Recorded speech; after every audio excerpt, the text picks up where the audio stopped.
नमस्कार शेतकरी मित्रांनो, आज आपल्या बागेचे तणाचे नियंत्रण करायचे आहे. तर सूर्यदेवांना नमस्कार करून आज आपल्या कामाला सुरुवात करूया.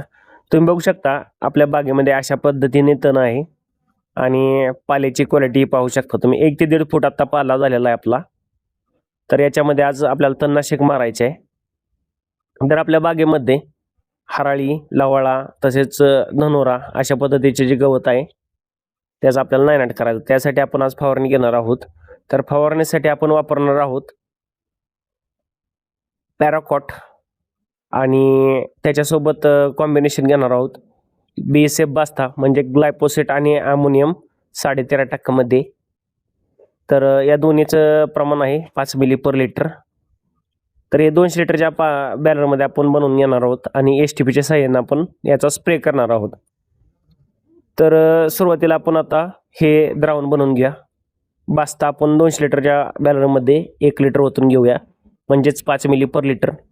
तसेच ग्रामोझोन, पॅराकॉट हेही आपण या बॅनरमध्ये मिक्स करून घेऊया 5 मिली पर लिटर म्हणजेच 200 लिटर पाण्यासाठी 1 लिटर हे याचे योग्य प्रमाण आहे. यानंतर STP सहाय्याने आपण स्प्रे करणार आहोत. तर STP सुरू करू आणि आपल्या कामाला सुरुवात होणार आहे. तर आपण पाठीवच्या पंपाचा हे जुगाड बनवलेला आहे. यासाठी नोझल वापरलेला आहे. तसेच हा कॉक प्रेशर कमी जास्ती करण्यासाठी आणि हा एक्स निपल आपण वापरून STPच्या सहाय्याने हा जो स्प्रे आहे तो घेणार आहोत. हा आपला पाला आहे. याच्यावरती आता बॅच सुरू आहे आपली. तर शेतकरी मित्रांनो, आता या बागेमध्ये आपली फवारणी चालू आहे. तर जरी झाडावर जरी गेली तरी ज्या पानांवरती याचा इफेक्ट झाला ती पानं तेवढीच जळून आपल्या बागेलाही काय प्रॉब्लेम येत नाही. तर ही फवारणी करते वेळेस तरीही आपल्या झाडावरती न जाऊ देता अशा पद्धतीने स्प्रे घ्यायचा आहे. तर याचा 25 ते 30 दिवसामध्ये रेसिड्यू पिरियड आहे. तुम्ही पाल्याची क्वालिटी बघू शकता.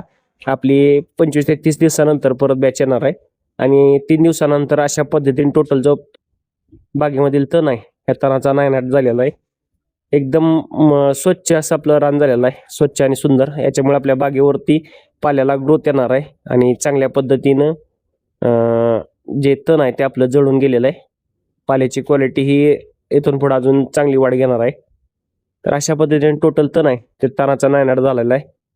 तर तुम्ही तुमच्या बागेचे अशा पद्धतीने नियोजन करू शकता.